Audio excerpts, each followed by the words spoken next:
going on, guys? Welcome back to RC Everyday. I'm still getting settled back in for my trip.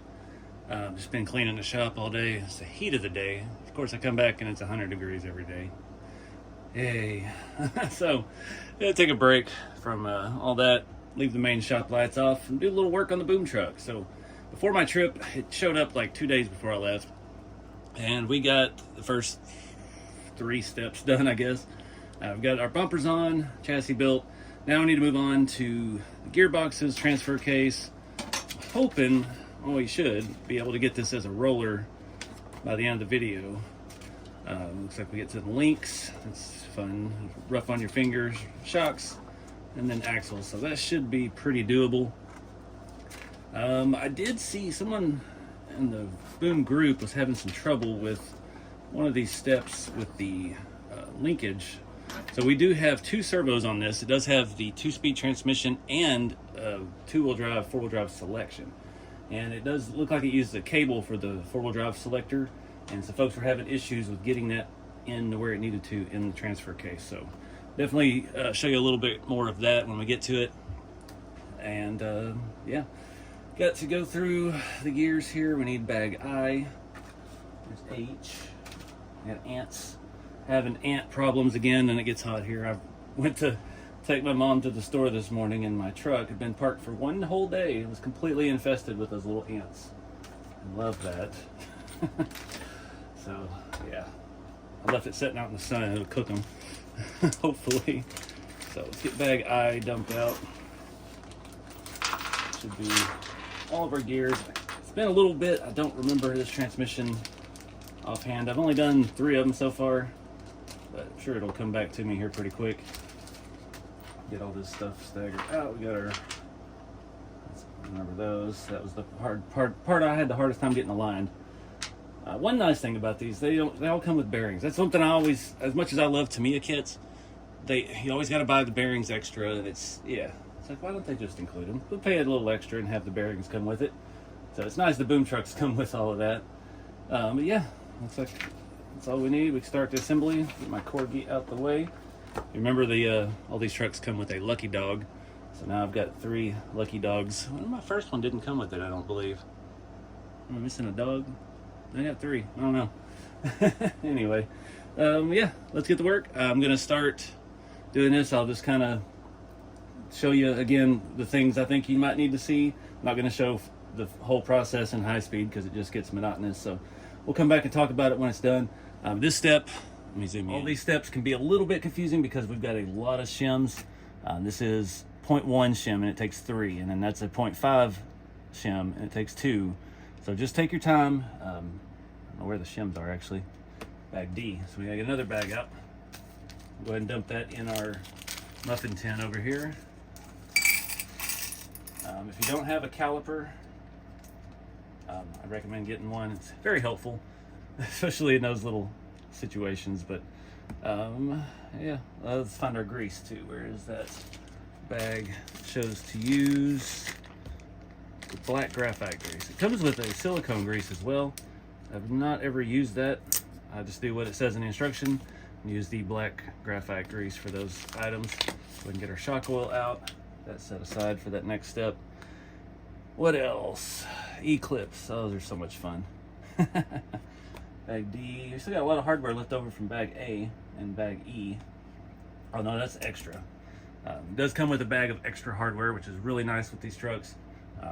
It's a nicer quality hardware as well, so it's good to hang on to that. I need to actually have a baggie in my boom racing parts box. It's all the extra screws from all 3 of my other kits. I need to integrate those into my parts bins so I can actually use it. So anyways, let's get started. All right, guys, barely started here.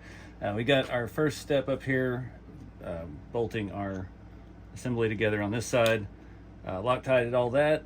This, it calls for the 2.5 or 5,000 spacers and then 3 1,000th shims. I guess we'll call them shims. And I went through, this is all I had with that thing, a few odd sizes. Most of them are 0.5 though. And I was 1/1000th one short, and I found one in my extras bag. So they give you all that for a reason. And this is the early release kit, so stuff like that, I'm sure will be worked out in the future. So just yeah, don't get frustrated. I'm not sure. I kind of remember a different size diameter one here and there, but hopefully I've got a bunch of 0.5s, but those are smaller outer diameter than some of these other ones. So don't get your stuff mixed up. I don't think it would really affect anything as long as the depth is there. You need 3/1000ths of spacing between that and our bearing. There's only, I think, 2 different size bearings with this. You have your standard 5x14x4 and, or no, I'm sorry, 5x11x4 and 5x11x4, and then you have 7x11x3. Yeah, so yeah, not hard to get those, keep those separated. Oh, and I found another shim. It was mixed in with the gears. It was in the bag with the gear. It was stuck to one of the gears because they all have that little oily film on them. So anyway, I'll do this step real quick while I'm here. This shows I don't need much. So bearing. We do got to grease the gear. I'll show you how I'm doing that. Not getting super fancy here. It's nice this one has a handle on it. This is our main 2-speed. It does have a breakdown of this part up here, but it does come pre-assembled. Not sure why. It's got a couple weird circle clips, so it's, you know, it's a little different than most RC stuff. But not, we got something down in there. I will just cover it in grease.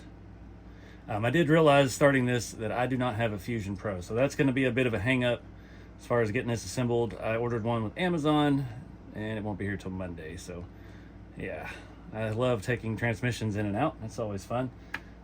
I do have a servo and a receiver. We're going to go ahead and run the raw 500 in it.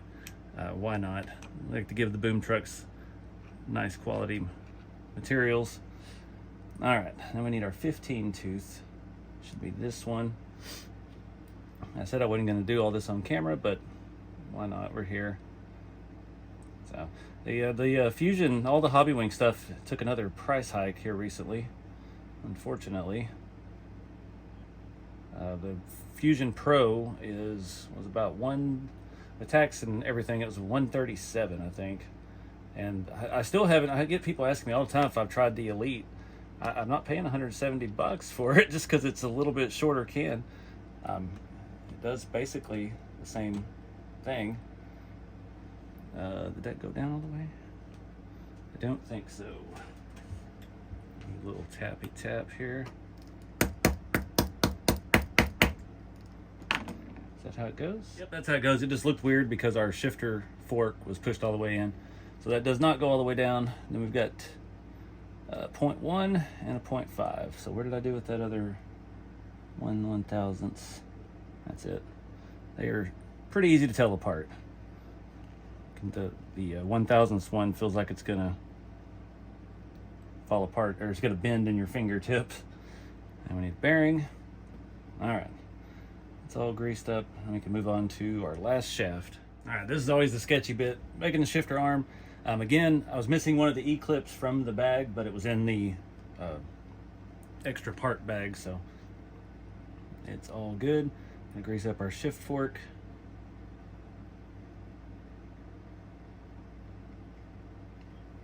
Now, another thing that threw me off is it you know, has that little, they've cut that, so it makes it look a little different than you think it should.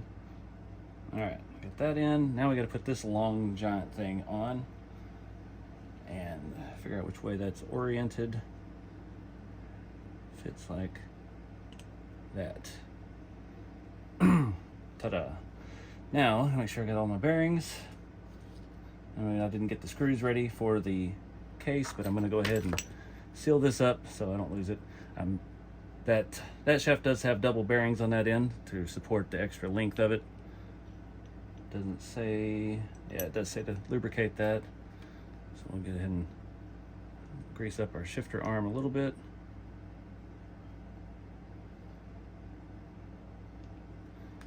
Don't do that. I must need a little stand for this thing. So if I keep building these, I could make one. Just like trying to line up the torque converter. Boom. All right, everything feels good with spinning. Let me go find the hardware, M2x10s, get this bolted up and move along. All right, so we're doing the transfer case selection. This is kind of a cool setup. So we've got a little retaining doohickey in there, and this is going to slide over that once we get the gear in place that we're going to shuffle back and forth. And then you push this through the other half of the transfer case, which has gone missing, and it slides through that hole, and you actually twist that rubber grommet in there to lock it in place. So be sure to Loctite that. I mean, it is metal, it's a brass end and a aluminum shift fork. So that's where I'm at right now. Now I got to put together all the shafts. I still always forget how big these bearings are they put in these transfer cases. These things are beef. That one's not sitting all the way down. All right. So anyway, yeah, back to the gears. All right, I got the shafts assembled. Not in love with how this is going. I don't like that this is just a temporary, what they call it, a guiding shaft. We put it in there until we mate the transfer case with our transmission shaft. And that is not the right diameter, but that's what it calls for. These are the smaller diameter shims that we have found in the first bag. So yeah, it's showing to go ahead and put this through. I wasn't sure if we were supposed to do that yet, so go ahead and get it pulled through, and then we'll turn and lock that in place in our housing.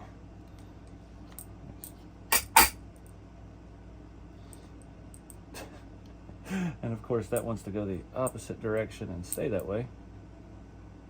But anyway, now I'm going to start over here. This is our shaft that has the thingy on it. And I've got to try to get these two together. And we got to grease that still, I forgot. Our shift fork. Well, just stick out there where I can get to you easier. It's a little fiddly, not gonna lie. And you try to turn that directionally, and it's not, because it's inside that inner shaft. All right, come on now. Nope, let's not lose the gear. All right, is there any way just to force this on here?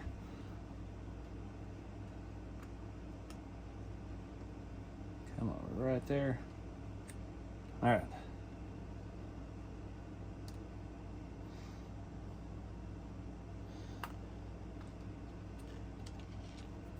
All right. Now, did I forget to grease the gear? I totally did. Of course. We'll just, a little afterthought.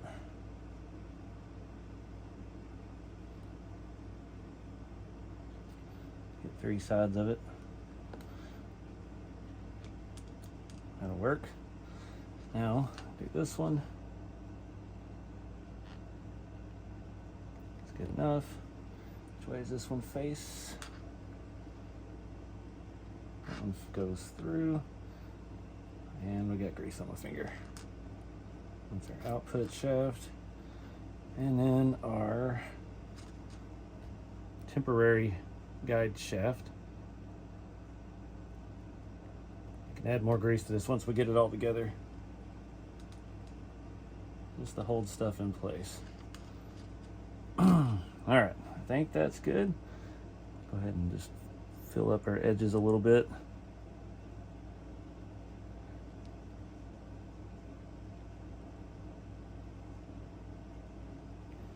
Now, if we can keep that guide in place, we can slip all this on. Oh no, did I put the wrong size bearing in? I did this on the last one, dang it. So there's apparently 2 different size bearings on this. It makes sense. All right, at least our gear came out. Now I gotta try to pop this little one out. The smaller diameter one goes on the inside. They're the same outer diameter. There we go. Come on. It's a little tricky with that cable dangling off of this thing. Come on.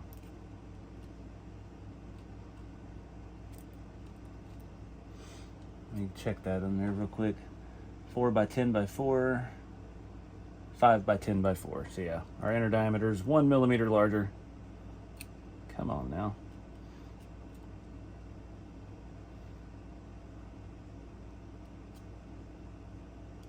All right, hang tight. All right, take two. Got those swapped out. Should be good to go. All the little bits to go into place.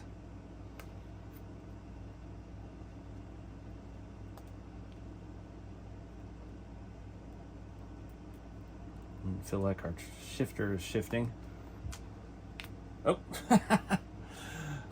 didn't want that. Come on now. All right, well, let me put some screws in it. We'll see if it actually shifts. All right, next part's a little challenging. I did phone a friend, and he said you really cannot move it with your fingers. It's got to be in and attached and everything jiving to shift, and probably rotational effects will help it shift as well. So we're gonna go ahead and bolt it all together. This is the fun part. You got to pull this doohickey out, slide this one in. Probably wants us to grease that. It doesn't say to. Make sure that's in all the way. Ooh, that fits tight in our mounts over here. There we go. Get these all Loctited and installed, and I'll show you what we're left with. All right, so everything spins. I still cannot force that, but I do have a little bit of movement in it now. So we'll see. I really don't want to have to take it back apart later to do that, but it makes sense because the cable servo is going to be able to grab this, whatever little mount it's got. It's going to be able to provide more precise force than I can with my greasy, oily fingers right now. So next thing, rod ends. So we got to put the ball and all of the rod ends, put all of our links together, and this is a fully linked truck. And again, I mentioned in the previous video, these are like titanium links. They're M4 threads, I believe. We've got 4 link in the rear, 3 link at the panhard. We've got our steering links to do, and a whole lot of hardware. So yeah, let's get going. All right, so moving on to the rod ends.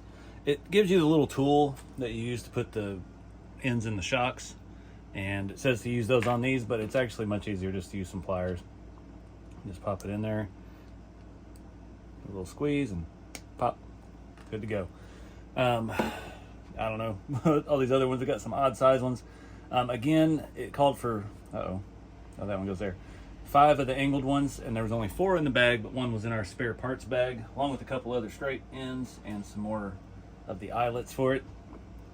I gotta find the M by 16 grub screws here. M4 by 16, sorry. Those should be, I don't know where those are. Oh, here they are. Oh yeah, they're gigantic.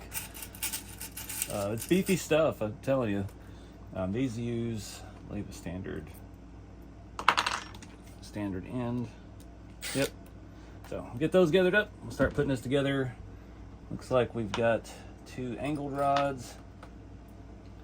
I need 2 straight ones that length, and then nope, 1 of those, and 2 upper rears. The rears are awful short for as long as this thing is. I'm curious to see too about the drive shaft. That transfer case is way forward up here, so I don't know. I guess it's going so far back it'll have plenty of clearance still. Obviously they've thought about all this stuff, so it's just a wild looking design. I've never had one of the 109s, so I don't know how they do the longer stuff. All mine are the short wheelbase and the 88 series. So anyways, probably gonna cheat and use the drill, help thread these in. Set up a little assembly line here. Put one on at a time. I've got a bunch on a bit to hold them. Pull it off, pop it, grab the next one.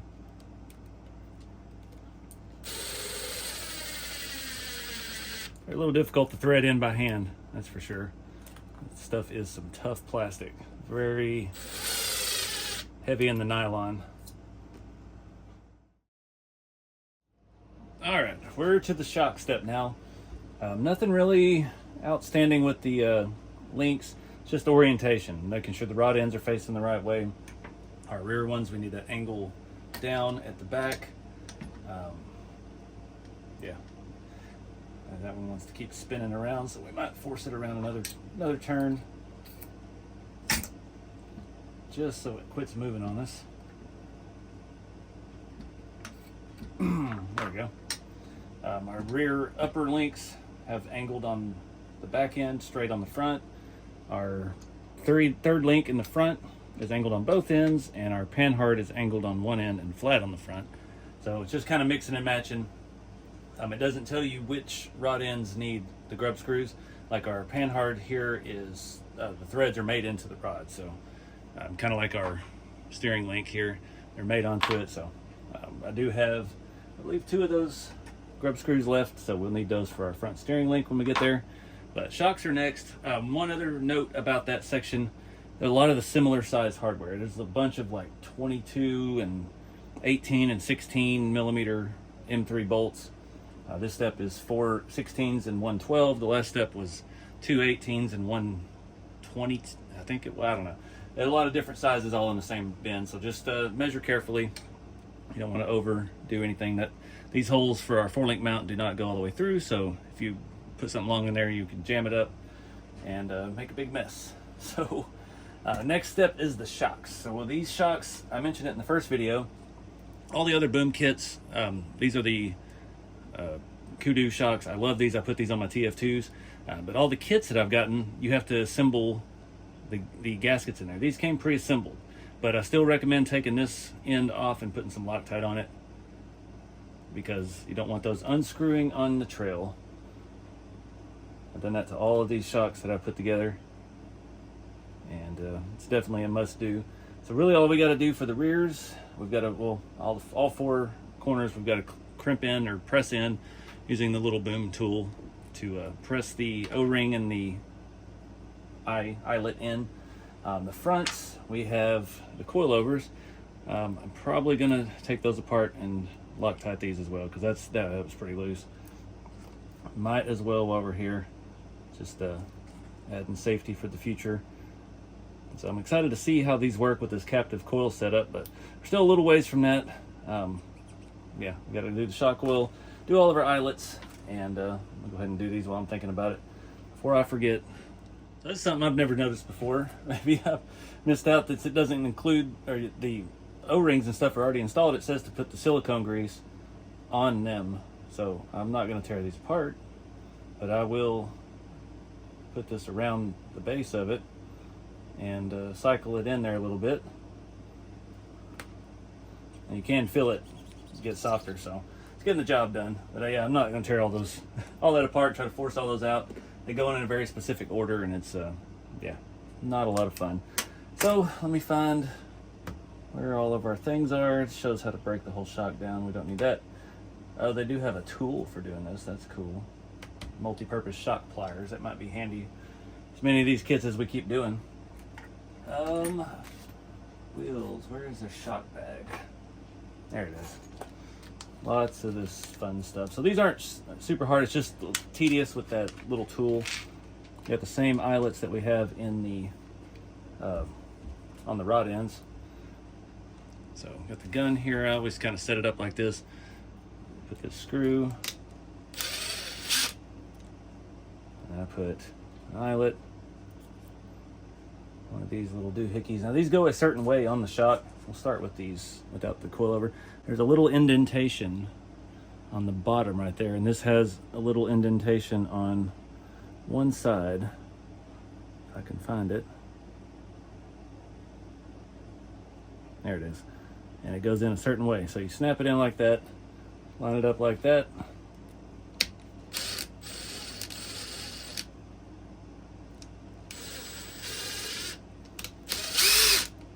Presto, changeo. Now I gotta do that 8 times. All right, last one here. A couple of these, one on the rod ends and one on the shock, had some like metal shavings inside of it. So just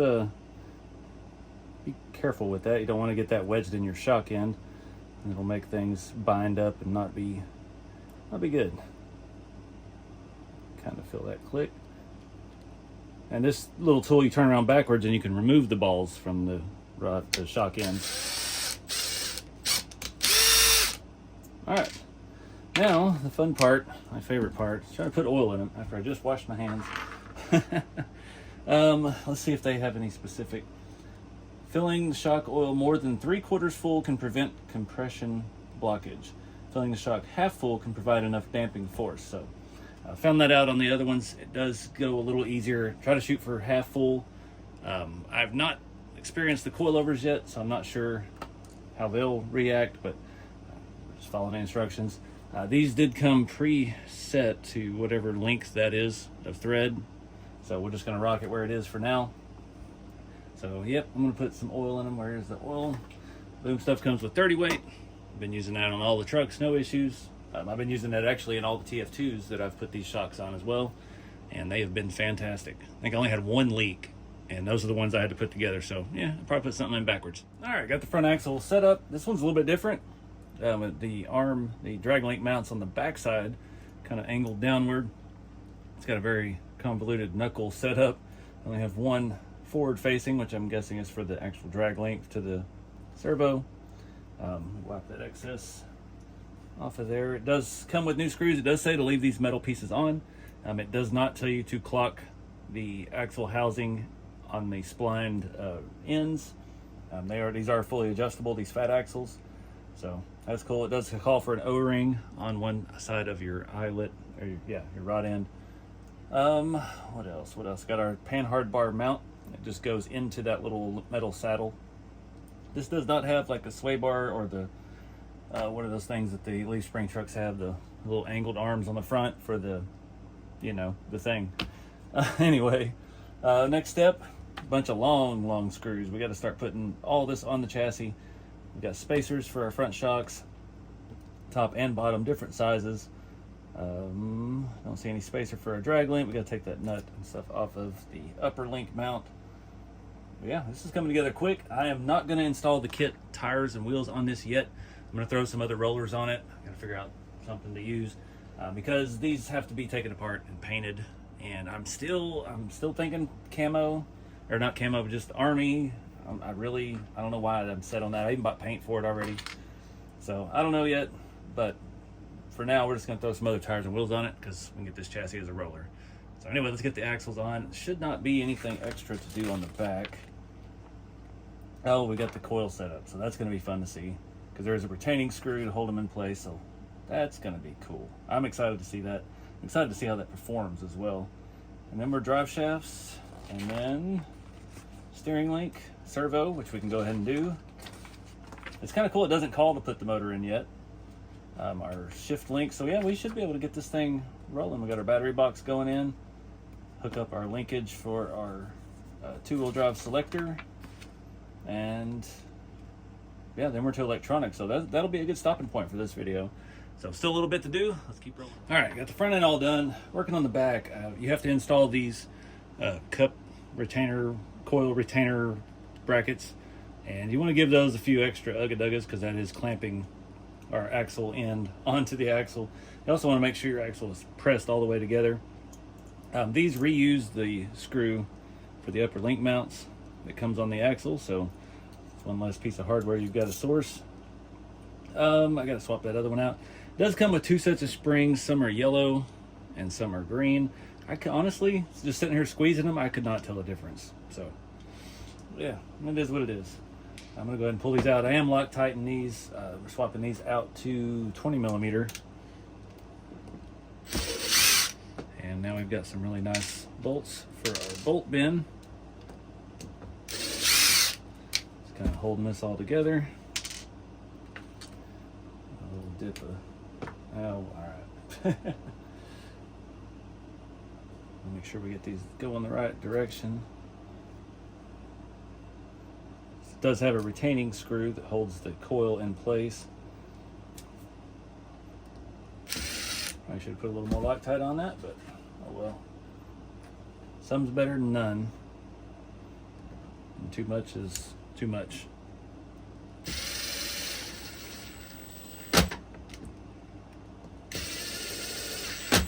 Got a couple ugga-duggas on the impact, and now that is all set. So, we got too much stuff going on here. Now we put our coil into this, and we've got to Loctite these tiny little screws. A tool for that. Show us the right size. And definitely, it does, you know, point out Loctite that. So yeah. Say that, where does it say? Put it on the back hole. It doesn't look like there's any retaining clip or screw in the top, which is kind of odd. I guess you just screw it in until screw the shock in until it's tight underneath that screw. Or the shock, the spring, you know what I mean. I was one screw short. I dropped one on the floor earlier, and I was like, oh, we've got plenty of extras, it'll be fine. And then it wasn't. Oh, come on. This little bugger. It forced me to get Loctite all over my fingers. To get that started first.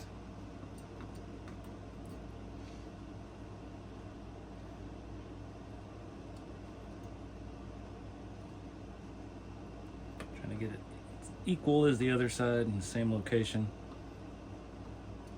Screw down. Yeah. Alright.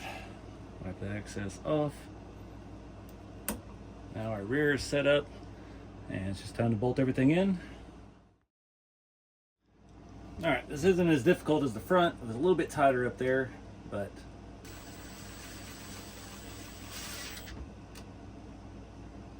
because that is threaded, the lower link mount, so we have to kind of hand tighten our nuts on there. Gotta flip it over before we do the shocks because it's just convoluted right now. There's that long screw. That, we gotta get our spacer and start threading it. Some long hardware. Haven't had to run into that with the leaf spring trucks. All these links and sharing holes and all that. Come on.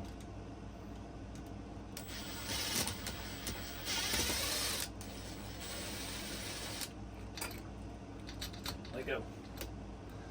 Find another lock nut.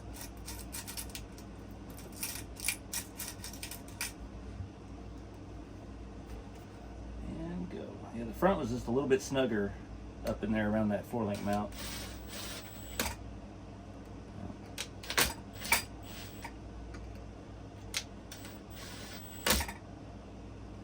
A couple. Yeah, we're good. All right, flip it over and set up the shock. All right, so I guess the shock length is what captures the coil, doesn't allow it to actually fully get out. That feels fantastic, goodness. I'm always leery of odd length rods setups. I was always in the frame of mind that they needed to be the same length, lower and upper, but man, it works good. Our pinion angle stays dead center, perfect. It just feels really, really good.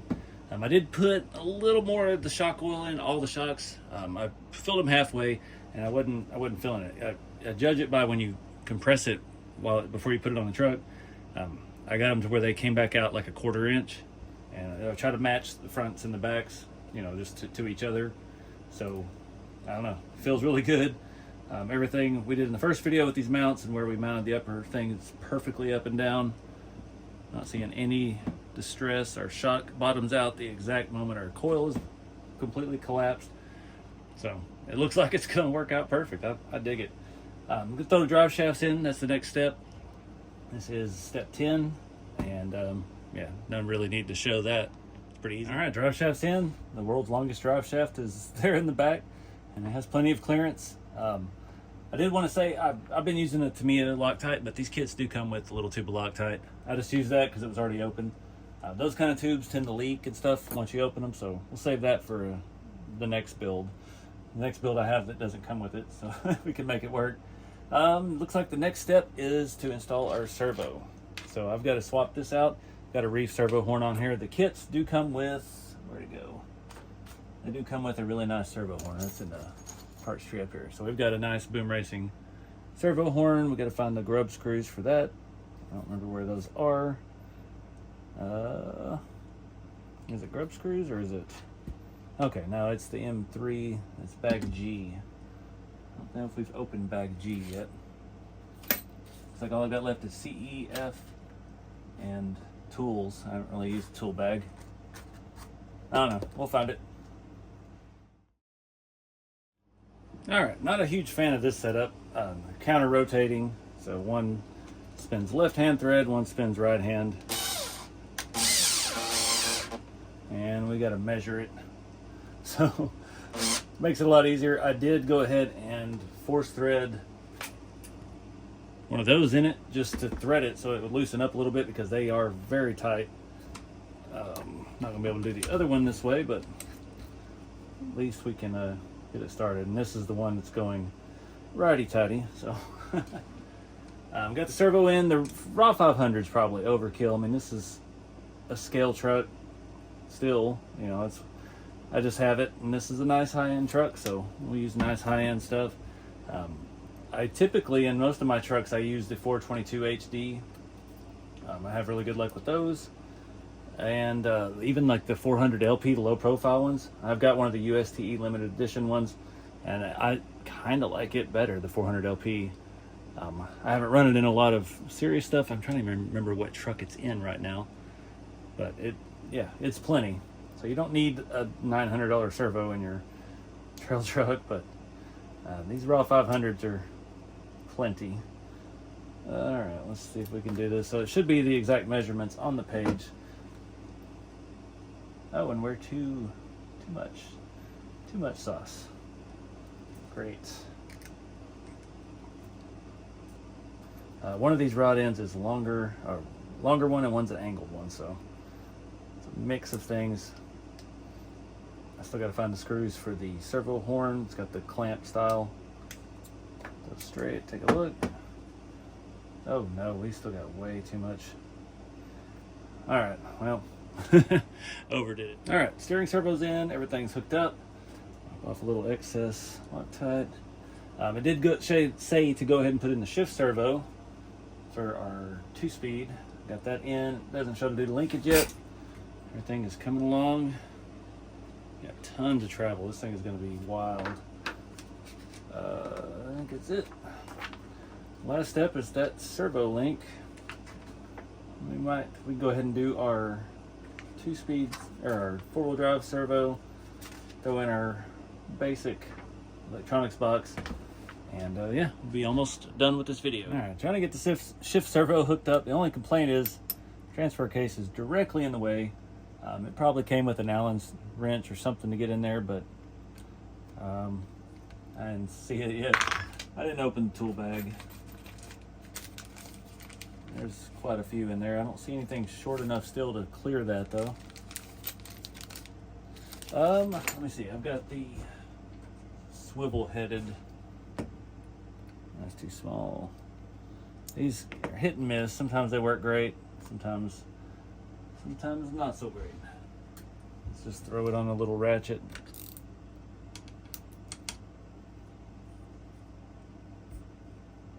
I guess we're already tight. All right. So we'll have to adjust that with the settings on the radio and stuff when we get there. But get that all up. With that step done, next step we need our wire retainer, our other servo mount. We still got quite a few parts left. There's our retainer, servo mount. For now, I'm just going to throw the electronics box in. I'm not going to do all the jazz to go with that. So then we got to throw some tires on it. I found some rollers until I decide for sure what I'm going to paint the the truck. So we're good to go there. All right, routing that cable shows to run it under the battery tray and up through here. Put it on that little mount. I have to use some pliers. I am completely out of space up here to work with, so I'm having a fantastic time. So this, we're gonna have to put some Loctite on that, screw on our rod end, which for some reason it had us get those 2 shift rod ends out at like page 2 of this video when we started. A little bit weird, but whatever. Go ahead and thread this on, maybe.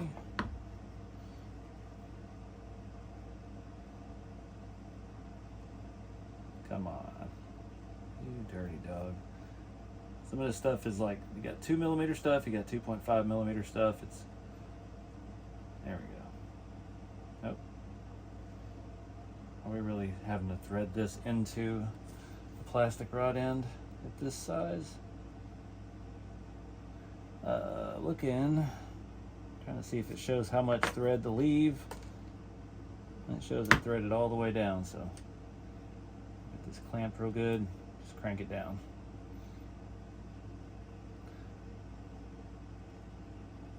Then we got to bolt the servo on from the back. That's going to be fun. And the servo saver, again, just like we put on the other one, comes with the kit. It's nice all metal. That'll be another adjustment we'll have to tinker with when we get there. So this captures it there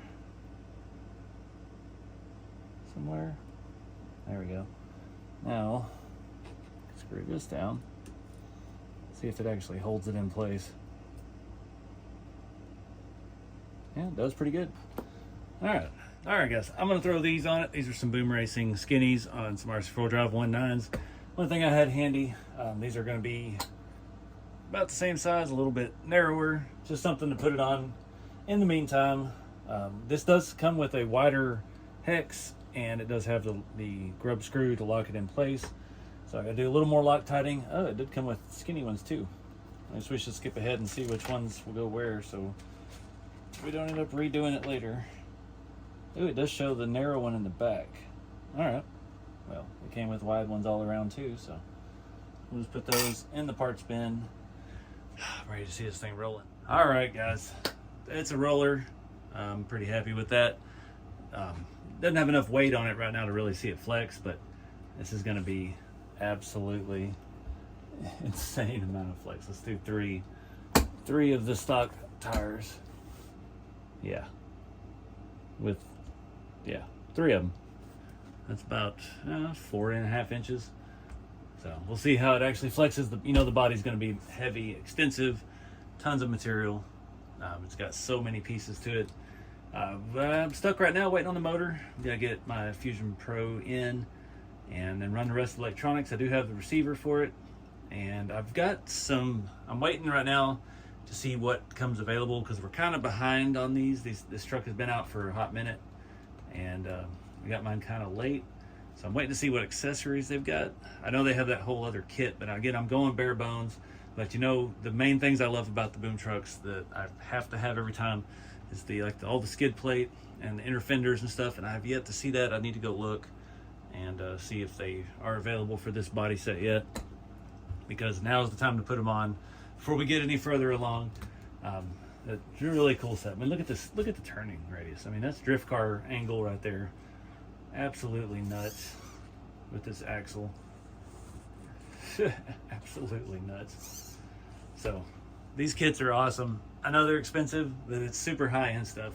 These are 155, I believe, 125 ounces of torque on these little shift servos. We've got the 2-wheel drive, 4-wheel drive selector. We've got 2-gear, 2-speed transmission. Just a super nice thing. So I built it all box stock. But again, I'm still thinking about military, and I've kind of dreamed it up a little further. I want to swap the dash and stuff out for a basic older setup. So I'm thinking about using a Series 3 dash, and I've got some seats. That's another thing. I've got some secret seats that you've only seen a couple times on the channel, some scale things that can go with the theme. So I don't know, still brainstorming on it. It's a good thing we're not in a hurry. But I hope this video helps some of y'all putting stuff together. I try to just point out the things that need to be addressed that help you ease the process of putting it together, because these are very involved kits, and hell, most brands don't even make kits anymore. So a lot of folks if this is your first rig, you definitely need some practice with it to put together a kit at this level. But it's definitely doable. These are really nice things, and yeah, look forward to seeing what everybody does with theirs. I know there's quite a few guys in the boom racing Facebook groups that have theirs already complete, and yeah, so far nobody's gone too extreme. There's been, you know, just some nice colors and some satin colors, some glossy ones, big wheels, stock wheels. So I don't know, we'll see how my theme plays out, but appreciate you guys watching. Check out the Asia Tees affiliate link in the video description. Just clicking on that helps the channel out, and as well as all the other links and things I've got if you're looking for RC stuff. But Boom's been really good to me. I'm setting up with them. I think I'm going to be setting up a Boom booth at Halloween Haul and Crawl coming up in mid-October, and at Cherokee Rock Village in Alabama. I think this will be my 3rd or 4th year going. It's a really good event. It's a good size, and we're doing a rat rod or RC Everyday chassis kit gallery of our own, and as long as they're well as their normal gallery, show and shine, haul and crawl, all their stuff. So we're gonna have our own special event there, but hopefully I should have this truck ready and done by then, so you'll see me out there with it. And yeah, get out and have some fun, guys. Keep it skill. See you next time.